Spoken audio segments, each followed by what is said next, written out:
Well, hello and welcome along to the William Buck Federal Budget Debrief 22-23. My name's Todd Want, and I'm pleased to be joined today by my colleague Danielle Constantine. We're going to spend today taking you through what came out of last night's federal budget. Before we start that, I'd like to just acknowledge the traditional owners of the lands on which we all meet today and pay our respects to the elders past, present and emerging. During today's session, if you do have any questions, please raise them through the Q&A section of the Zoom toolbar, and we will endeavour to, where possible, cover them during the session or towards the back end of the presentation if we get time to address those issues.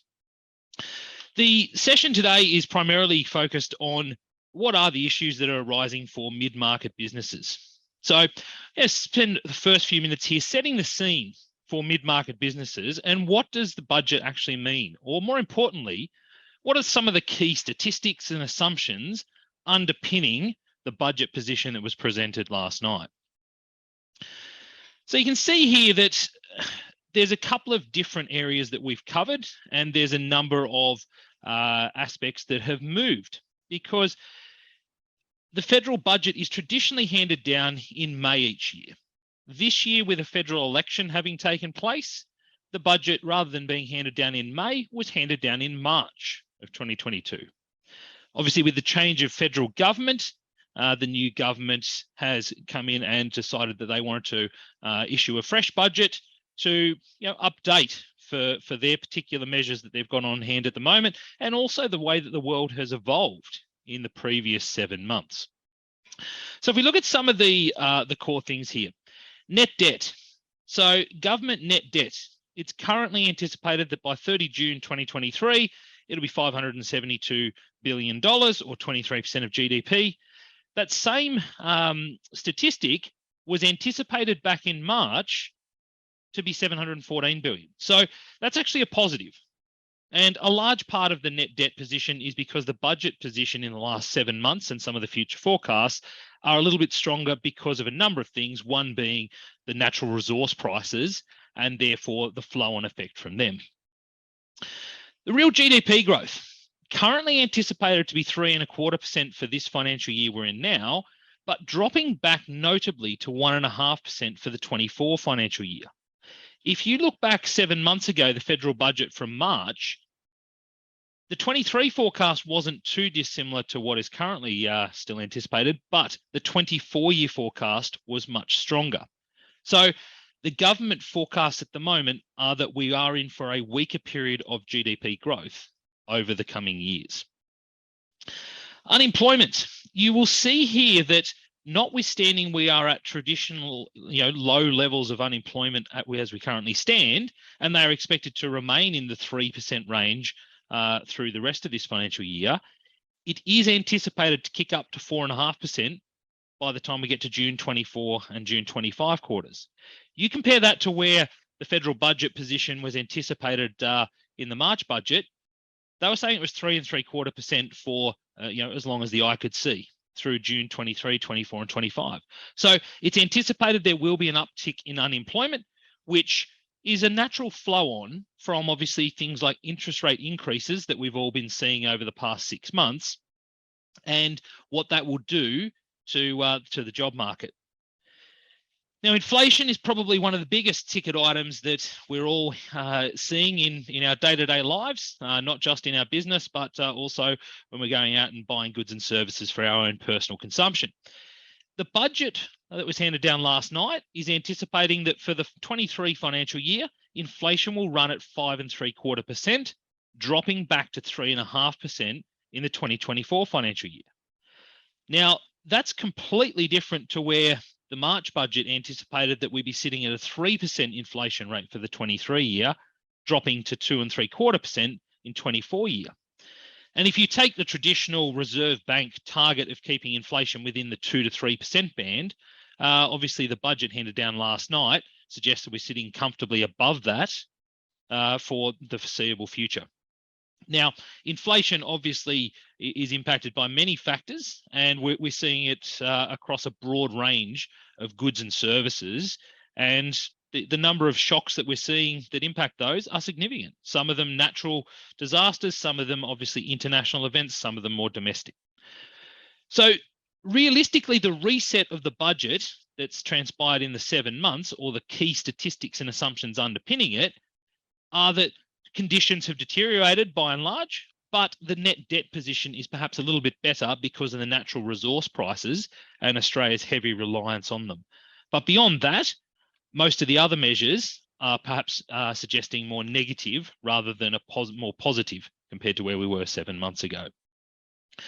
So that sort of sets the scene as to what the budget is based upon and some of the key measures.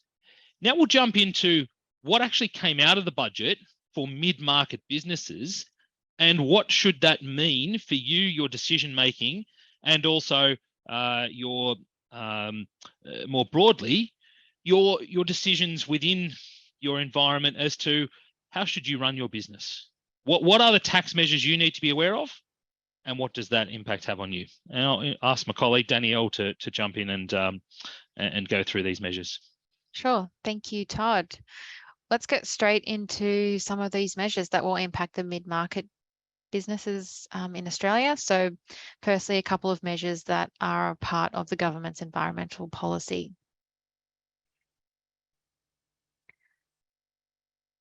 So we have the electric car FBT discount. So this is actually a previously announced measure that was part of the 2022 election campaign for the current government.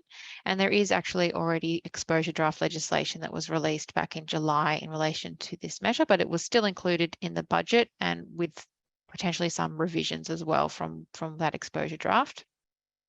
And there are two parts to this measure that are worth mentioning. One is the FBT discount that will go, or exemption that we'll go into in a little bit more detail, but it's relevant also to mention the tariff reduction as well, because the point of this measure is really to encourage electric car usage in Australia, particularly by businesses. So one part of that is by reducing the FBT cost of electric vehicles, but also the import tariff as well. So they're proposing to reduce the import tariff of 5% down to nil for eligible electric vehicles from 1 July 2022. And that's for vehicles under the luxury car tax threshold that tariff reduction will apply to. Okay. So what actually is this FBT measure that we've got here? So the intention is that eligible employers will be exempt from paying FBT on eligible electric vehicles. The employer will still need to calculate the reportable fringe benefits amount though and report this to the employee. So I think that's worth mentioning from the outset that there's the FBT exemption for the employer, which will be a cash saving, but from the employee's point of view, there will still be a reportable FBT amount. Although that's not something that's taxable to the employee, it still is factored in calculating their eligibility for other things like other tax offsets, whether they're required to pay Division 293 tax, their liability for Medicare levy surcharge and other family assistance packages and things like that. So I'll just get that out of the way first.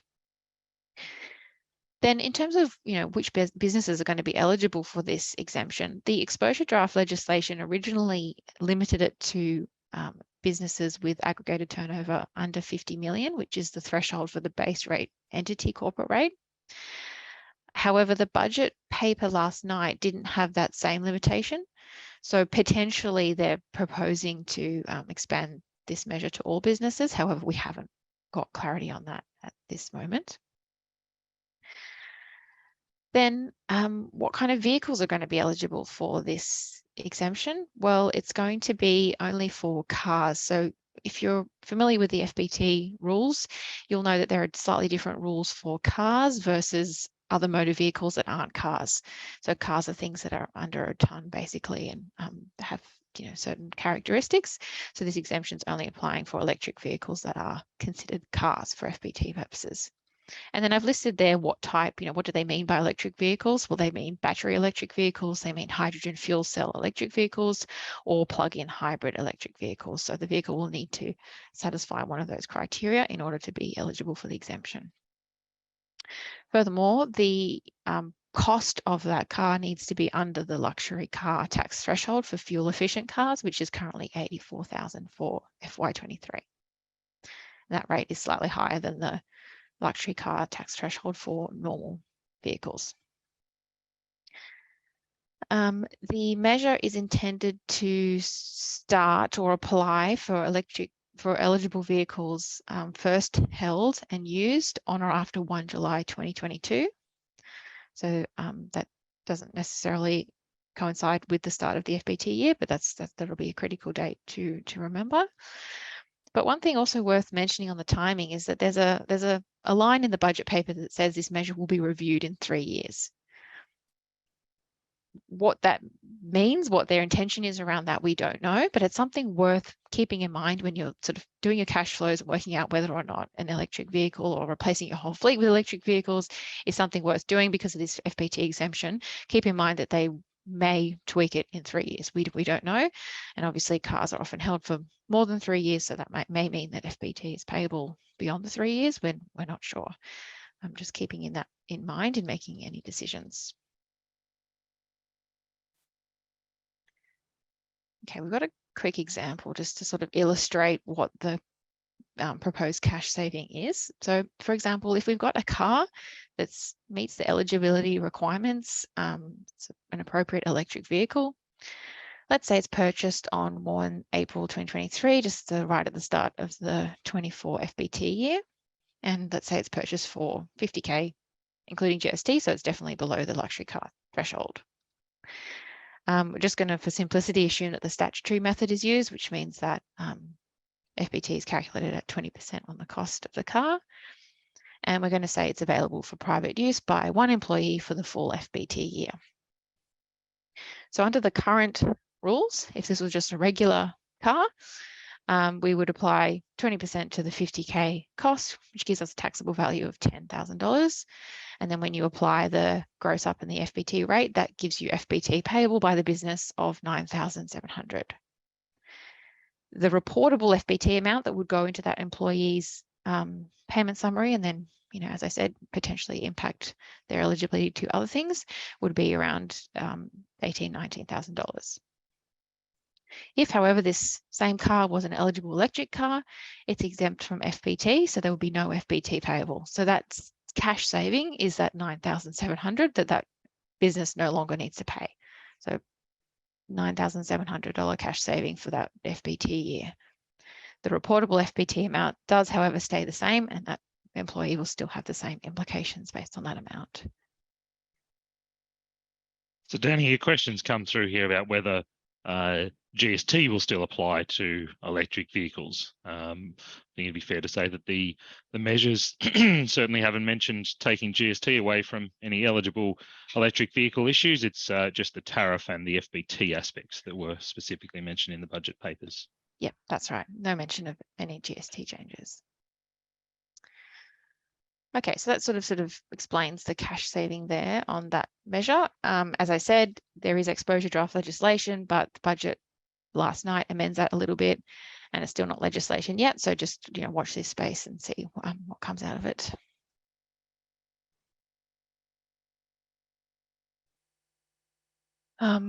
Just another couple of questions coming through on that one before I move on. Is the measure applicable to second-hand cars or new cars only? There is, so it has to be first held and used after 1 July 2022, which implies a new car. There are some conditions where a second-hand car imported into Australia for the first time might be eligible. They're still working out the details on how that would work for second-hand cars, so I can't say anything for certain yet on that one.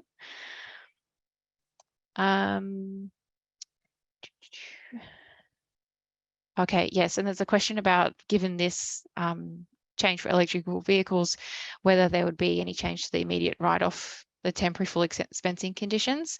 There's no link there at the moment, but if you did get the car before the temporary full expensing measures are supposed to end on 30th of June 2023, then you could potentially get both the FBT benefit and the TFE benefit.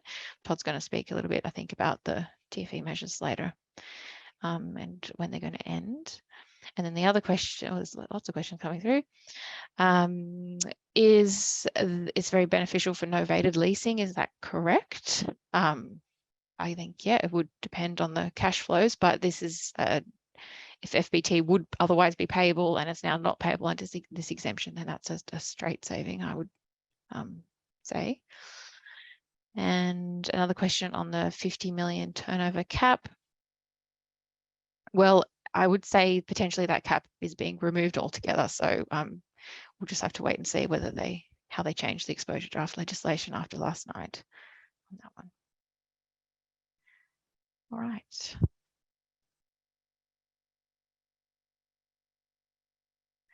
Another measure, which is not strictly a tax measure, but relates to the government's environmental policy and directly for SMEs, is the government did announce last night that it will provide $60 million in grants over the next 3 years to help SMEs fund energy efficient equipment upgrades. So we don't know what they mean by SME. They literally just said SME in the budget papers, and we don't have a lot of detail about what the eligibility criteria would be for this grant. But if this is something that you think might be relevant for you, keep an eye out to see what the grant conditions are, because there'll be 60 million up for grabs for energy efficient upgrades.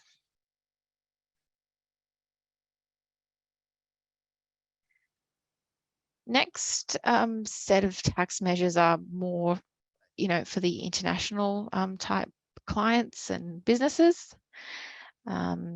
Again, this is some measures that were already announced, again, part of the election campaign, and there's already been a consultation paper, but some revisions again in last night's budget. These measures are called the Multinational Tax Integrity Package, so it's making sure multinationals pay their fair share of tax, and these measures are combined expected to raise about $1 billion in tax revenue over the next 4 years. So the measures are made up of 3 different things. One is some changes to thin cap, which we'll talk about in a minute. The next is in relation to transparency of tax information. So it's in line with where the ATO and the government have been going for a while now, where they're looking for increased transparency, particularly for multinationals, public companies, increased transparency on their tax affairs between the taxpayer and the ATO. But what this measure is now trying to do is make there be more transparency from a tax point of view between the taxpayer, the tax authorities, and the public at large as well. So under this proposed measure, they're proposing that multinationals, public companies, and also tenderers for Australian government contracts will be required to publicly disclose some tax information to the public for the income years starting on or after 1 July 2023. So depending on which of the categories you fit into, the level of information that would be disclosed is different. So for the multinationals, it would be the country by country reporting that they're already doing, having some of that information publicly released. Australian public companies will need to disclose the number and country of tax residency of their subsidiaries. And then what we might be more relevant for our mid-market businesses is that where you're tendering for an Australian government contract worth more than 200K, they're proposing that you would need to disclose the country of tax residence. But at the moment, it's a bit unclear about how much you would trace up any structure to get to the ultimate tax residence there. So again, we'll sort of keep our eye on this measure for the moment. And the last of those 3 measures is in relation to denying deductions in Australia for payments made to a related party in relation to the use of intangibles held in low or no tax jurisdictions. Now, this measure was already announced, but we didn't know who it was going to apply to, and we've got confirmation in last night's budget that will only apply to the larger end of town. So a lot of our mid-market businesses will no longer need to worry about this measure. It will apply, well, it is proposed to apply to entities that are significant global entities. So significant global entities are either a global parent or a subsidiary of a global parent where the group turnover is more than $1 billion. So that will, unless you're a small subsidiary of a larger multinational group, then you'd be unlikely to need to worry about these measures.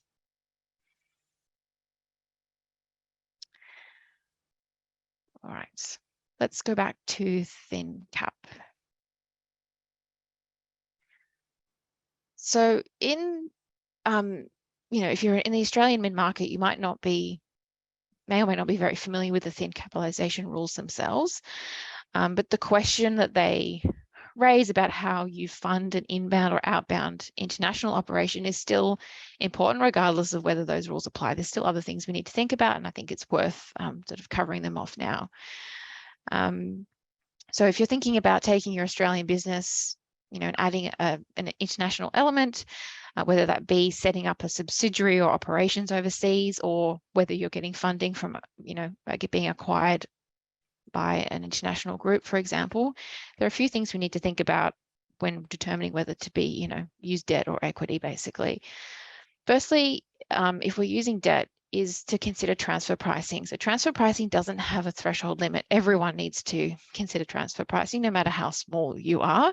It's just that if you don't have international operations, then you don't need to worry about international transfer pricing.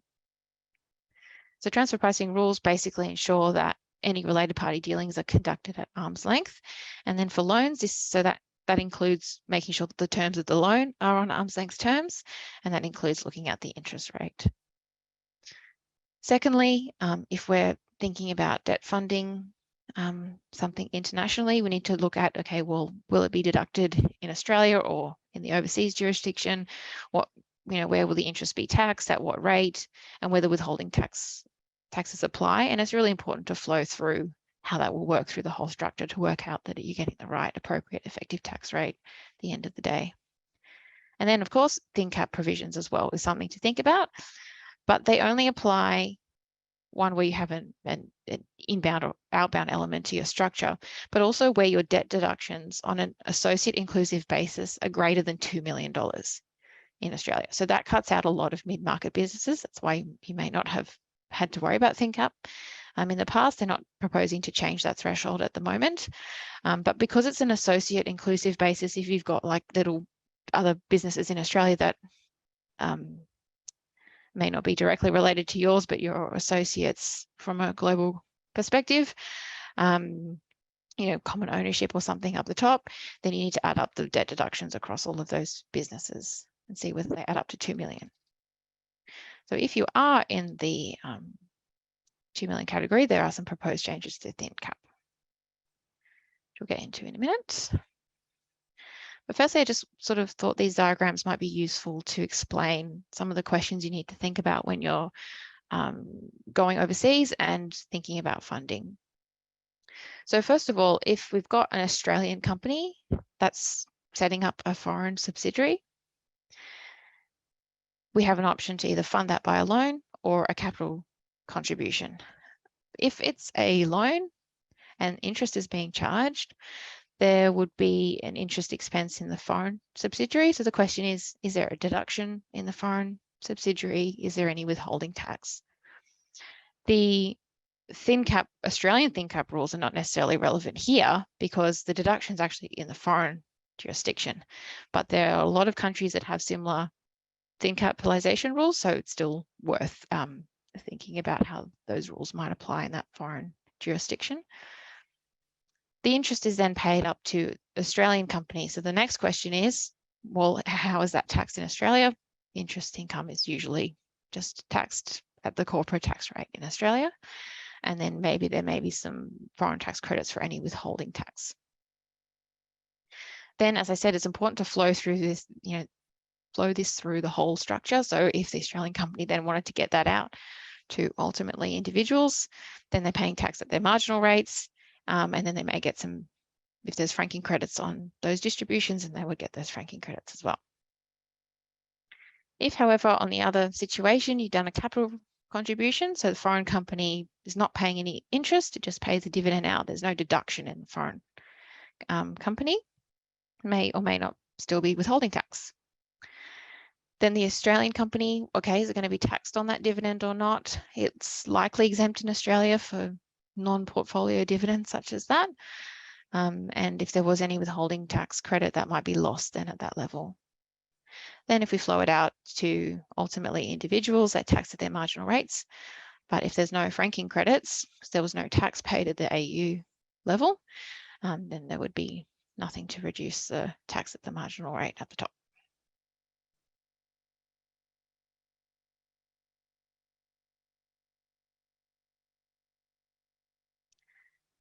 The other way around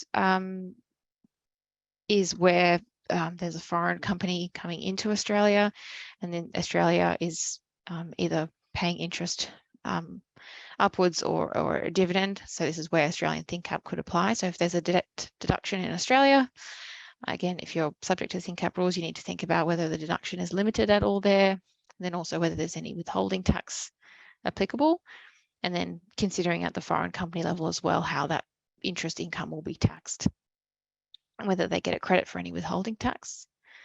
And then in the other option, well, okay, well, if Australia is not paying any interest, so it just flows that money back up as a dividend. It's not deductible for Australia, obviously, but there may or may not be withholding tax. And then again, at the foreign company, same kind of question. How will that be taxed for them?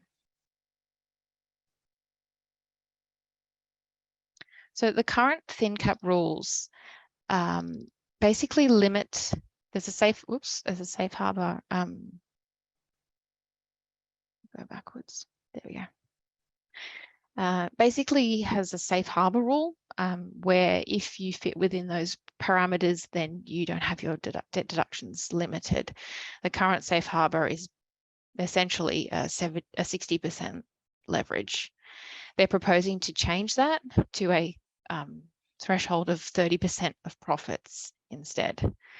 So it's quite a significant change in how the thin capitalization safe harbor would be calculated. And especially for entities that might be in losses or something like that, where their profits, the 30% of profits could actually give them more limitations from a ThinCap perspective than under the previous rules. However, something that they have mentioned in last night's budget is that unused deductions for 1 year may be carried forward for a future year. But again, we don't have a lot of detail on how all of that will work in practice, but that's the principle of what they're proposing at the moment.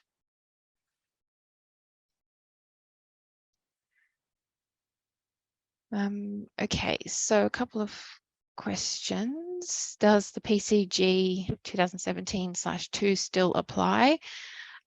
Yes, so that's still the risk, how you determine risk for loans, as well as using the simplified transfer pricing record keeping rules. Nothing has changed from that perspective, just because of this ThinCap measure.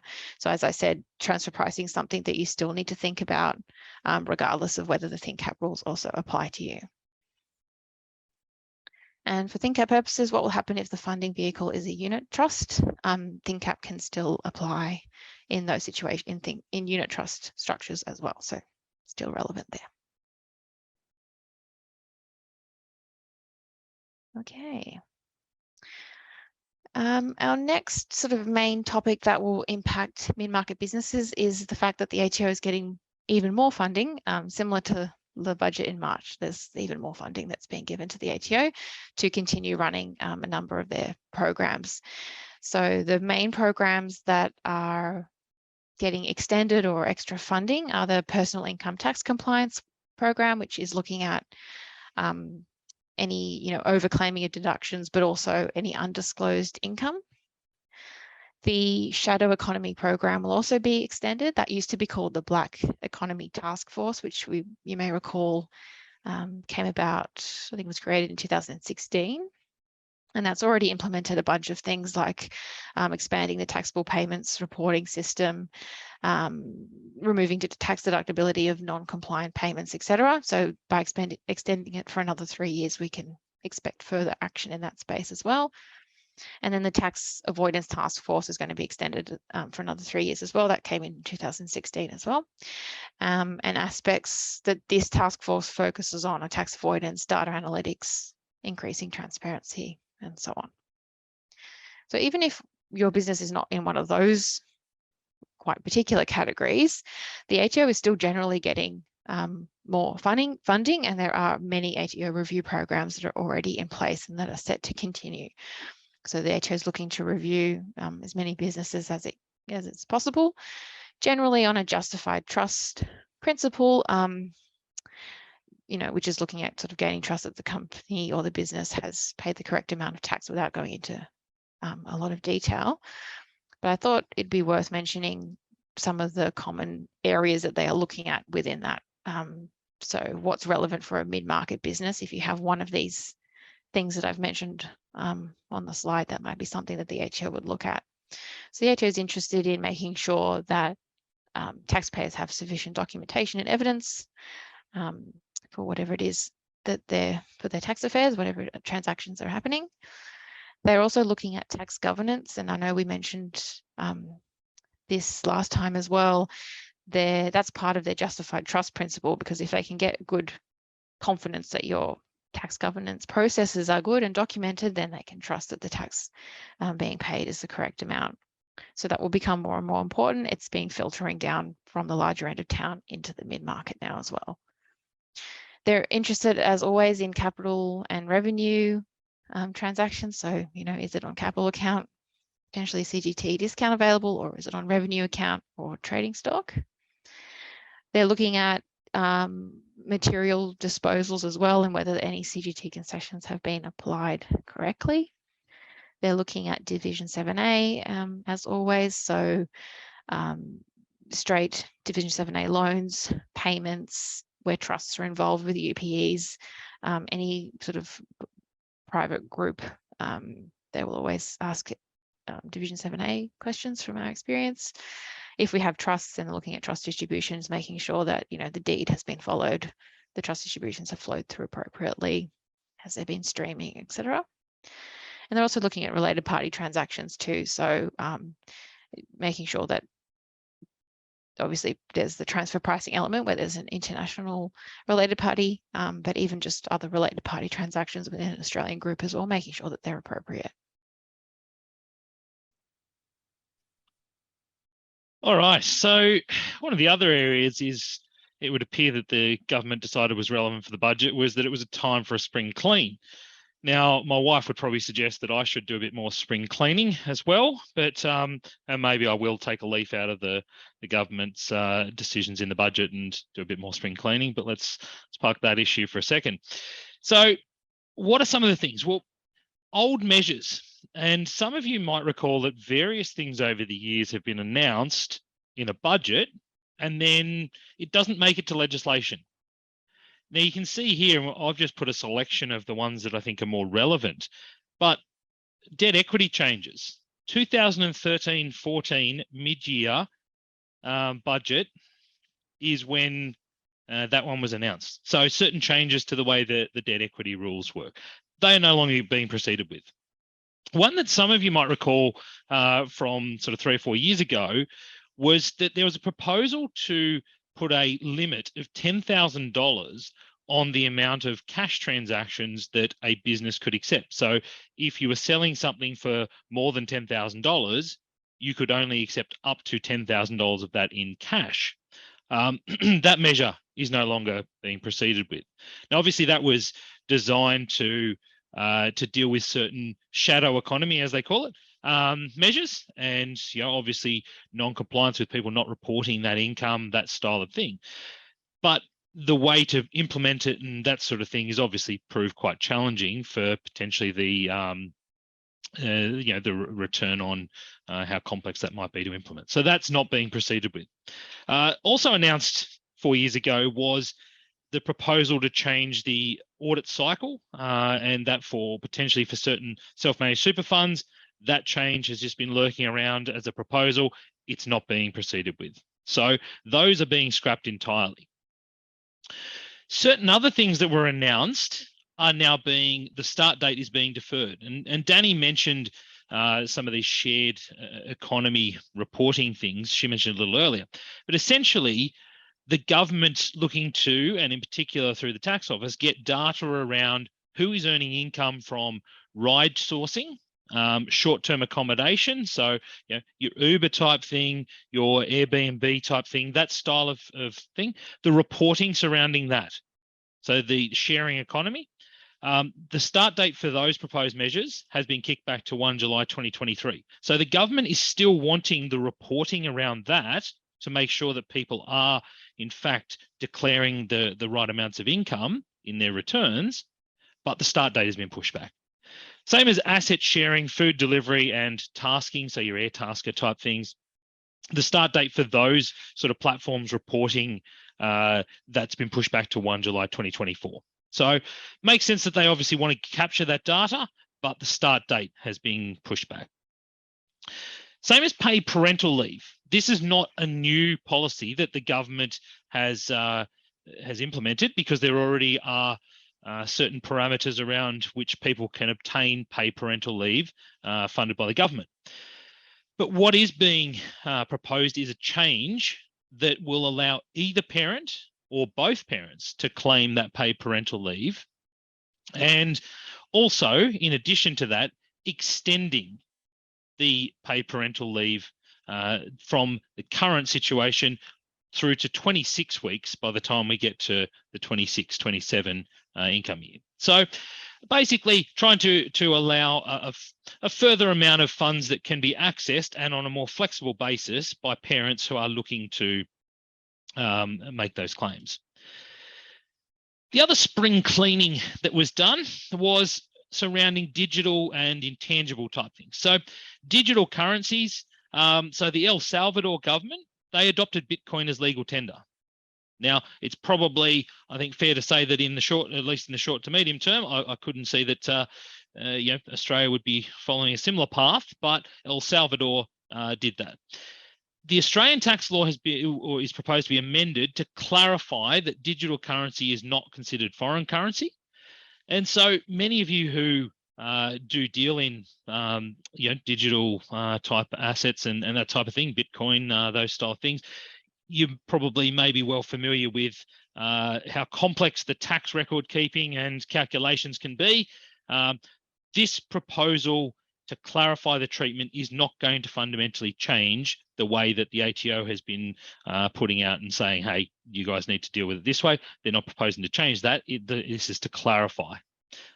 So that's one for a bit of spring cleaning there. Intangibles. Now, in the previous government's budget, they had proposed that taxpayers would be able to self-assess the effective life of intangible assets. So if you've got intangible assets, and by that I'm meaning not physical goods you're looking to depreciate, but intangibles, and if they qualify to be type of intangible that can be depreciated, traditionally under the tax law there is a set schedule of effective lives, and therefore the rate that you can apply to depreciate them at. And it might be over many years that you're required to depreciate it at. The previous government had put forward a proposal that you would be able to self-assess the effective life. So for most taxpayers, that would have meant that they could bring forward the tax deductions for the depreciation on those intangible assets. The government has announced that they're not going to proceed with that measure. And this is, over the 4-year estimates, going to save a number of $100 million in tax that would have otherwise been, or tax deductions that would have otherwise been brought forward. So that measure is not being proceeded with. One of the interesting ones that did come up in the budget that wasn't really flagged in the lead up to it, because as Danielle mentioned earlier, some of these measures have been flagged previously, or there's been discussion papers or exposure draft legislation. One that was quite new in the budget was the tax treatment of share buybacks. Now, the share buyback treatment, if you've not participated in a share buyback or you're not familiar with it, essentially what happens is if a share buyback takes place, a company is buying back its own shares. So a shareholder is selling their shares, but they're selling them back to the company. So the company buys them back and then cancels those shares. With a share buyback, and why it's relevant from a tax point of view, there are two components, or potentially two components, to the buyback. There's a capital amount and a dividend amount. And obviously, depending on your tax rates and that, they can have quite different tax outcomes for the shareholder. What the government has said is that they are going to amend the tax laws for listed public companies to treat off-market share buybacks the same as on-market buybacks. Now, what that means is that, and let's just take an example, let's say Commonwealth Bank wanted to do a share buyback. They could do it in one of two ways. They could do it as an on-market buyback, so they just go in and just buy shares on the market. If someone's looking to sell shares, they'll just buy them at whatever the market price is. Or they could go and do an off-market buyback where they send out a request to the various shareholders saying, hey, do you want to sell your shares back? And if you do, what price would you be prepared to sell them at? The off-market buyback is the one that has the different tax characteristics, capital and a dividend component. And as you'll see on the next slide, dividends and capital, depending on your marginal tax rate, can have a very, very different tax outcome for a shareholder. So if we assume that you're on a zero tax rate, now who would be on a zero tax rate? Well, someone who obviously has basically no other income, or perhaps a self-managed super fund that is in pension phase, where it's paying zero tax. If you receive a franked dividend, then you could be getting, effectively, if you got a $100 franked dividend, you might be getting $42.90 tax refund, because that dividend comes with franking credits attached. You're paying no tax, so you just get a full refund of it.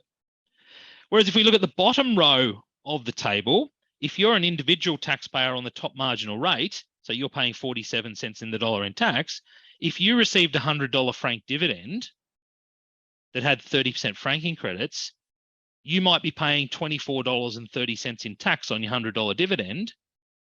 So you might end up only with $75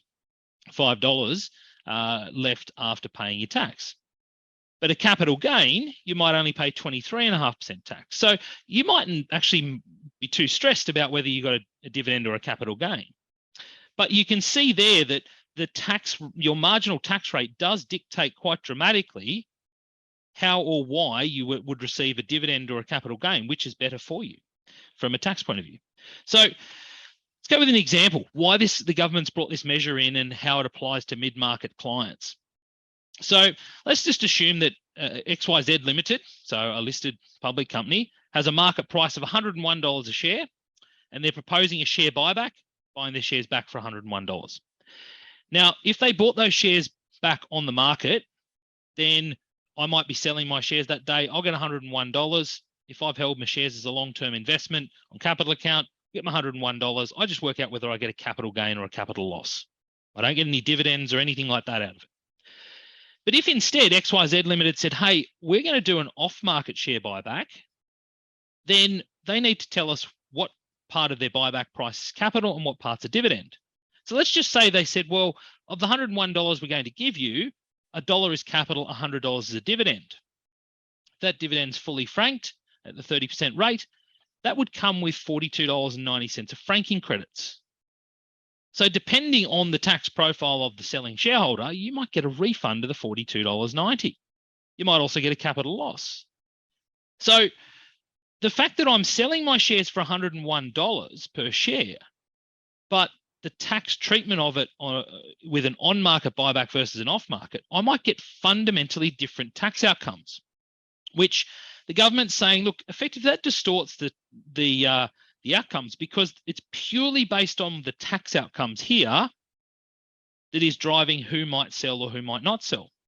If you look at this, where I've just highlighted some things, and let's say I'm a self-managed super fund that XYZ Limited has offered me an off-market share buyback, I might say, well, happy days, I'll get a refund of all those franking credits. I might have an effective tax rate of negative 42%. So I'm actually getting not just the cash amount XYZ's paid me, but a refund of tax on top of it. But if I'd got that as a capital gain, I'd pay no tax. So I'm not paying tax, I'm not getting a refund. So you can see there that lower tax rate taxpayers will often prefer to get franked dividends rather than make capital gains. So hence why the tax system in many respects is supporting the off-market buybacks, and that's why the government has said no, we're going to put a stop to it. So if you're a listed public company that is wanting to do a share buyback, they are proposing to treat off-market buybacks the same as on-market and close down what they may describe as a loophole, It's just merely the way the tax law currently applies. So the days of getting, if you have previously participated in some of these companies that have done share buybacks, listed companies that is, that have done share buybacks, then you may not be participating in the same way in the future, because they may not be as attractive because of the way the government's proposing to stop this treatment and just treat them all essentially as though it was the same as an on-market buyback, where there is no dividend component that you're receiving. It's just purely the capital component that you'd be receiving. Now, there's a question here someone's raised about how does the company decide the capital and dividend components? Look, there's certain integrity provisions in the tax law that they need to come up with generally the average capital. So if they've got paid up capital in the company of $100 and 100 shares on issue, they would divide the paid up capital by the number of shares on issue. So 100 by 100, which would give $1 a share. In many instances, if you try and go a different method, the ATO would kick up a bit of a stink. This change to the tax treatment of share buybacks is only proposed for listed companies. It is not proposed to change for private companies. So hence, private companies, a share buyback can still be an attractive alternative in certain instances, notwithstanding that it's not relevant in other instances. But it can be an effective way of managing an exit of a shareholder and that sort of thing. Okay, so where to from here becomes the big question. What does all this mean? Because last night's budget was the first budget that Jim Chalmers handed down under the Albanese government, and was obviously trying to set a certain position for the current government. Well, our view is that May 2023 is very much going to be crucial, because the budget last night didn't have major fundamental tax changes. But what it did highlight was that we have got a structural deficit here in Australia. So how are we going to address the fact that there is a structural deficit? So our budget is going to continue to be in deficit unless there's changes made, and significant changes. How are they going to address that? Now, the May budget next year, and we're assuming it'll be in May, back to the traditional time in early May. What might it look like? Now, if you take some of the messaging that's come out of the recent weeks, obviously a few weeks ago, whether those stage 3 tax cuts, which is, for those who are not familiar with them, when the government, the former government, started cutting individual tax rates, they were over a number of stages, starting with tax cuts at the lower end of the tax rates, and then moving through to higher income earners was stage 3, but they were staged over a number of years. Now, obviously there was talk in the media, and the messaging from the Treasurer and the Prime Minister was around, okay, some of those measures might need to be re-looked at. But that got quickly a couple of weeks ago paused, and there were no changes to them announced in this budget. But the big question is, will they make changes in the May 23 budget? There's still that question mark hanging over them.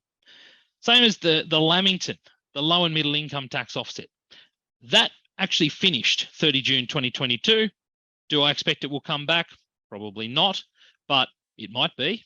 It's the perennial one that keeps getting kicked down the road and extended, but who knows what will happen next year. Probably for mid-market businesses, one of the bigger questions that's still unanswered, and last night's budget didn't touch on it, nor did the budget that the former government had handed down earlier this year, was that your temporary full expensing, your instant write-off, your instant depreciation measures, they finish up 30 June 2023. There is nothing in the legislation at the moment, nor in the government announcements in either the budget that was handed down back in March, nor the one last night, to extend those measures. So unless there is a further announcement, come 1 July 2023, most businesses will be back to the old depreciation measures, the traditional ones where you depreciate an asset over a number of years, depending on the type of asset as to how many years that is. And for certain smaller businesses, they might pop it into a pool and depreciate using a pooling system, but the threshold is very low for that. You won't be, unless there are changes that are announced in the May 23 budget, we'll be facing a situation on 1 July 2023 where if you go out and buy a computer for $2,000, you're going to be depreciating that. You're not writing that off instantly. So this temporary full expensing or instant asset write-off, businesses at the moment, if you're wanting some certainty on measures, you probably want to get your skates on because you've got 8 months effectively to get the asset, not just order it, but have it installed ready for use if you want to get that instant write-off, if you want to claim that upfront deduction for it. Because as we stand, the measures will come to an end on 30 June 23, and merely ordering the asset by 30 June 23 will not get you that tax deduction. For certain things that have got a long lead time, it may already be too late for you to get that instant deduction. So if you went out and ordered certain vehicles, their lead time at the moment, whilst for many vehicles, the lead time may have started to improve, but many of them, their lead time is more than 8 months before you will physically get that vehicle. So if you're not getting that vehicle delivered for another year or 18 months from now, then you're probably not going to get the instant depreciation on it. So that's something to factor in to your thinking. If you are going to claim that instant write-off or want to do so, get on with the decision and make sure that you understand that you need to have it installed ready for use. Now, given, as I said, there's a structural deficit here, and the budget was very silent on core mid-market private business type issues, Division 7A, trusts, those style of things, it was silent on them.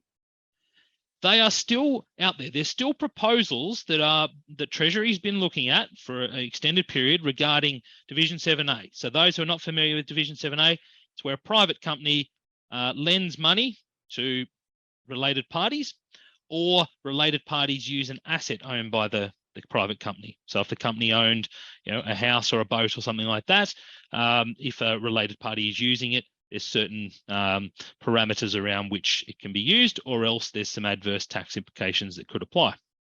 Now, that system has had Band-Aids stuck all over it for the last 25 years. It needs to be tweaked. There is no question, doesn't matter which side of politics, it needs to be re-looked at. But it's often been pushed into the too hard basket. Much like trusts, they've become quite a mess, quite a complexity. They're still a very effective vehicle in the right sort of structures and the right sort of situations, but there are many changes that could be made.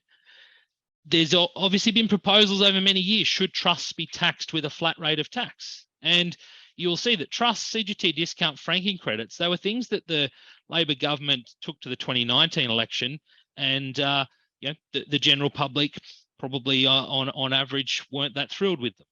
But are there components of them that the government might look at? Who knows? We've got a structural deficit. A lot of these things need to be on the table. Same as super. There's been various talk of, will there be further caps put on people's balances that they have in super? There was no mention of that in the budget last night. GST seems to be the one that no one wants to touch. But as a measure, it's a pretty important one. And if you're wanting to have a genuine discussion and debate around tax and reforming the tax system, in particular as it applies to private clients and mid-market businesses, GST can't be left off the table.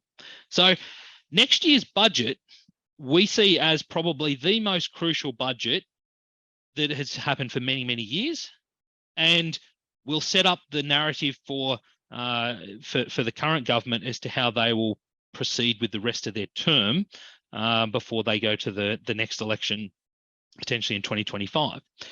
So those are some of the measures, but let's have a look at an important question that arises in a mid-market context. Let's just assume that there's a company, AUCO, it's got a 30% tax rate, makes $142.90 of trading profit, and there's a particular reason why I've been very specific with that number. Let's assume it pays exactly $42.90 of tax. So 30% of $142.90 ends up at $42.90. So they've got $100 left over after tax within the company. The shareholder or shareholder group that controls that company wants to invest that money in non-business assets. What structure should they use? So Should they leave the money in the company and invest it through there? Should they pay it out as a dividend to the shareholders, be it an individual or a trust, and invest at that level? Should they have a holding company? Should they use some other form of structure? Where should they invest? Now, the question doesn't necessarily have a simple answer, but this table that I had earlier in the session, you can see that depending on the marginal tax rates, those shareholders who are on lower tax rates might say, oh, the company should pay a dividend out. We might get a refund of franking credits, and therefore we will invest through our own name. If the shareholders are on higher tax rates, they might say, you know what, leave the money in the company. Let's invest through the company. We know we're not going to get a discount capital gain when the company sells any assets in the future, but hey, why would we pay $24.30 in tax on that $100 dividend to get it out of the company? But this question doesn't have an easy answer, and it's because of the way the tax system has had band-aids put on it over many, many years by all sides of politics. And so these things lead to the final comment that we have here. There's many tough questions to address. The coming years are likely to require many tough decisions from a tax perspective, so we need to be prepared for change. We need to be prepared that, in particular in the mid-market context, some of the concessions, the discounts, the franking, the flow through, the superstructuring, the loans from Division 7A, the way trusts operate, they will have to change because we have structural budget deficits at the moment. They will not fix themselves unless all sides of politics make some tough decisions. So we need to be ready for that. Last night's budget, I think, was probably just starting to warm people up for that. It didn't make any of the broader tough decisions, but it certainly covered a number of areas, or in what it didn't cover, it perhaps said things that we need to be ready for the future. Now, people have raised some questions here in the Q&A. What about Medicare levy? NDIS is obviously a pretty big part of the federal budget. It's the costs of it are certainly significantly more than when that legislation was introduced. I think the vast majority of people would probably be very supportive of the underlying concept of what that's designed to achieve, but I think the system has issues with it that if it's not dealt with, and NDIS, Medicare, the whole health system more broadly, we're going to have an unsustainable cost base with a shrinking number of taxpayers. So that does need to be dealt with. Is it the simple band-aid that they'll just bump Medicare levy by a quarter or half or a 1%? Maybe they will, but it probably needs a broader consideration of it. So that's probably one of the main things there. I think in wrapping up, and Danielle, if you've got anything further to say, and happy to answer any other questions if people want to push them through in the chat, in the Q&A section, but I think we've answered everyone's question there. I think we've got a period of change coming up. We just need to be prepared for it. We've probably, having all come through the COVID period, now inflation and international crises, etc. It's probably something we're all expecting. We've just got to be ready for it. Someone's raised another question here about a temporary budget repair levy. Look, again, it doesn't matter which side of politics it is. It's not dealing with the fundamental issue. It's a band-aid solution to just whack a bit more tax on whether you call it a levy, whether you call it something else. It's still adding to the individual tax rates, which just creates a further disincentive to earn income in individual hands, which encourages mid-market businesses in particular to use their structures, their companies, their trusts in a different way. So is it achieving what probably the tax system should achieve? Maybe not. A couple of people have raised a question here about superannuation changes for downsizers. There was an announcement in the budget about super and reducing the age that superannuation contributions or bigger contributions could be made to super when people are downsizing their house. That measure was an existing measure that's there. They've just reduced the age that can, or proposing to reduce the age that could apply it, but not a fundamentally new measure there. So I think we've come to a close. Danny, did you have anything to add to that? No further comments from me. Thank you. So thank you everyone for joining us today on the webinar. Hopefully that's given you some insight into what was handed down in last night's federal budget. You will be receiving a copy of the slides during our and a link to the recording. And once again, thank you for joining us. Enjoy the rest of your day. Bye for now. Thank you.